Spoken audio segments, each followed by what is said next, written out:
It is. Everybody that's here has probably learned how to create things or learned that they are a creator. And I find that, well, the other day, it was so simple. I needed a certain sum of money to pay a bill, and I had no idea where it was coming from. It was a lighthearted kind of moment. I was driving down the road, and I had a thought, I need to call so-and-so, which is a customer of mine. And so I did. I just acknowledged the need to make the phone call. I made the phone call, and the gentleman wanted to spend a significant sum of money more than what I needed that moment. And I deviated from my route where I was going to go. I met with the gentleman, and he wrote us a check for exactly the amount of money that I needed at that moment. It was a wonderful experience. It was one of those experiences that every one of us have had in some Because form. your inner being knows what you're asking for, knows where you stand in relationship to it, knows what your path of least resistance is to call you to it. And when you're in that light-hearted mode, you hear the calling and you can go directly, immediately to the unfolding that you're asking for. That's just how it is.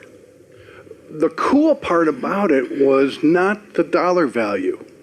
The cool part about it was the experience, the essence, the feeling that I got at that moment where I picked up the phone, I called my wife, and I said, "You're not going to believe." Really good creating. Really good creating. There is a feeling of surprise and delight in it. We look forward to both of you feeling like, well, of course. In other words, this is just how it works. Well, of course. This is just how it works. But of course. This is just how it works. But of course. Of course. Of course. And then you can say things to the universe like, it's going to be really fun to see the way you work this one out. I'm really going to enjoy watching the unfolding of this one. What I had in my mind was, after the event occurred, was, well, gosh, why wasn't I asking for $10,000 more than what I needed? But feel the engines that you stacked on the other end of the train just then.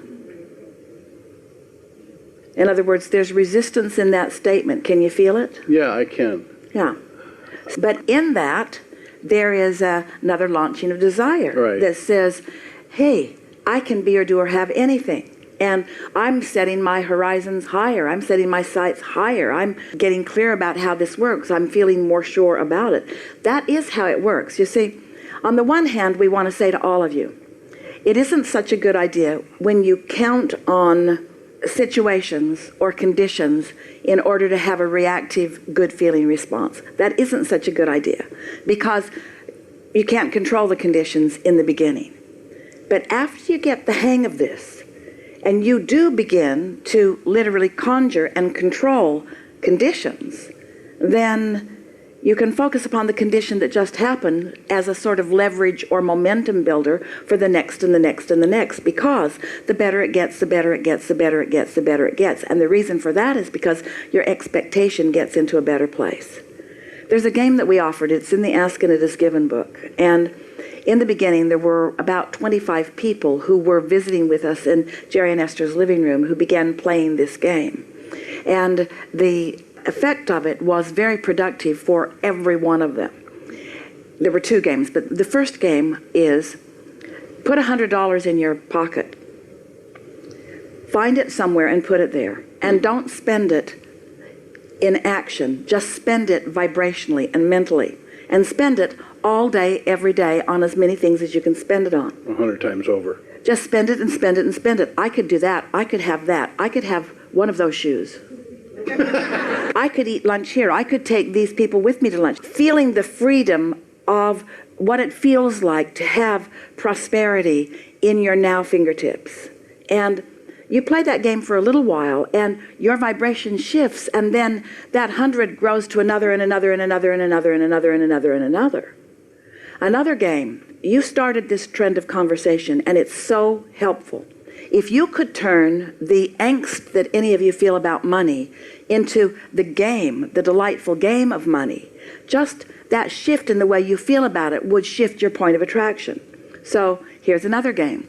Take a columnar pad and list all of your outgoing expenses. The largest one, let's say, is usually a house payment. So put that in the far right-hand column. And then the next one's usually a car payment. So put that next. And then insurance or whatever your obligations are monthly. Just lay them out across the columnar pad with the biggest one on the far right and the smallest one on the far left. The smallest one like the cable or the paper that's being delivered, whatever it is, lay them all out and then look at it in a sort of understanding of where you're at financially. It's a sort of recognition of what currently is. And then make a statement to yourself that says, I'm going to do my best to keep my commitments to all of these contracts that I've signed. And in some cases, I'm going to do twice what I've said I would do. So then, as the bills come, pay them and indicate that you've paid them in some way. Check them off, put a happy face, whatever you want. But as you pay them each month, make the indication that you've done it. Don't keep a running balance. Just keep track of what your monthly commitment is. And on the smallest one, if you can, pay it twice. And if you can, on the next one to the smallest one, pay it twice too. So now you're saying, not only am I prosperous enough to do what I said I would do, in some cases I'm doing double what I said I would do. And what you will notice is that in a very short period of time, this far left column will evaporate altogether. In other words, that may be something. For one person, when they were playing the game, it was a bicycle that they had purchased at Sears. And it wasn't very long before that payment was gone in the next column too. Because prosperity is not only about the dollars that are coming in. Prosperity is about the dollars that are going out. It's about the balance between the in and the out. But it is also about the way you feel about what's going in and out. And so what begins to shift for you is that this begins to feel like a game. People said to us, I'm actually, instead of dreading going to the mailbox to see what's there, I'm eager to see what's in there so that I can apply it to this game. People began paying their bills not when they were due, but when they first came, because the game became fun. And in a very short period of time, several of them became, wait for it, drum roll please, debt-free. In a very short period of time, because the game, because you feel lighthearted about it, the universe will respond to your playful game so quickly, and it will not respond to your prayerful needs. It's responding to the way you feel, you see. And so if you make a game of it, you let the money in. If you are all serious and worried about it, you hold the money out. Nice game.